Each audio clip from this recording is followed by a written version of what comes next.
利欲熏心的男人将众神之手奥丁的血液注射到了自己的体内，试图从中获取更强的力量，结果却反倒把自己弄成了即将要生产的孕妇。在仪器的检测下，洛基的肚子里竟有一条蠕动的大虫。We should prepare theater 3 just in case. Absolutely.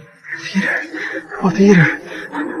然而更凄惨的还在后面，继母告诉他一个打击性极强的秘密，原来他的亲爹早就想除掉他这个私生子，并且还是要亲自动手的那种。如果那天不是索尔出手杀了威达，他迟早会死在父亲的斧子之下。杀人诛心的话语瞬间令洛基的心情跌到了谷底。不过更可怜的是，索尔因为误杀了威达而懊悔，最后竟失去了神力，变成普通人后看到他人恃强凌弱，有心想帮忙却是无能为力。母亲对威达的儿子羞辱，他准备去讨个公道找对方理论，反倒被人发现他失去神力的事，结果被按在地上一顿摩擦。晚上索尔被噩梦惊醒，在梦中他看到曾经被威达害死的好友，于是他此刻下定决心，不管付出什么样的代价也要恢复神力。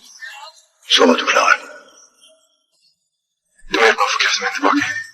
奥丁告诉他，如果想重返神坛，就要打造出真正的雷神之锤。打造神器要用的上古羽毛，可是神箭头也早已准备就绪。至于打造神器的矮人马，也近在眼前，唯一缺少的就是永恒之火。现在他就在威达工厂的仓库里，但想进去就必须要有钥匙。而此时钥匙正当作筹码落到了洛基的手里。由于威达死后，妻子将家族掌舵人的身份给了儿子福友，这也引起了女儿萨克莎的严重不满，所以他才用钥匙作为交换条件，希望洛基能站在自己这一边。很快索尔就制造谎言，从洛基的手里骗出了钥匙。之后他们趁着天黑潜入了威达家的仓库，在不起眼的角落找到了那团从上古至今未熄灭过的永恒之火。可就在他们撸起袖子要开干的时候，威达的儿子福友赶到了自家仓库，负责牵制的黑妹出面阻拦，而索尔他们听到声音也加快了打造的速度。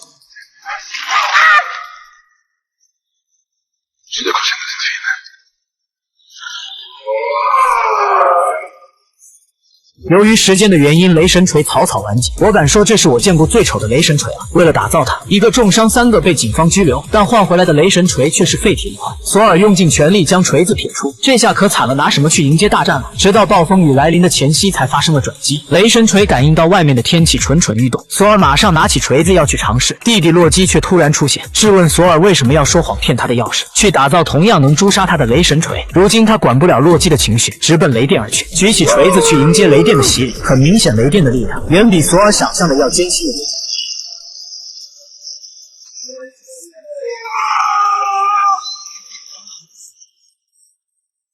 重获新生的索尔第一时间拎着雷神锤杀到了福友的老巢，不过他只看到满是伤痕的萨克莎，因为他用钥匙和洛基做交易，成了种族的罪人。而他的母亲和福友已经知道了雷神锤的现实，现在他们正在索尔家准备杀掉同是叛徒的洛基。不知洛基是畏惧死亡，还是因为欺骗彻底与索尔反目。危急关头，洛基竟说有弄死索尔的办法。等索尔赶来，没看见弟弟，只看到车上的福友，于是他怒从火中烧，运用10成功力将雷神锤砸向福友的汽车。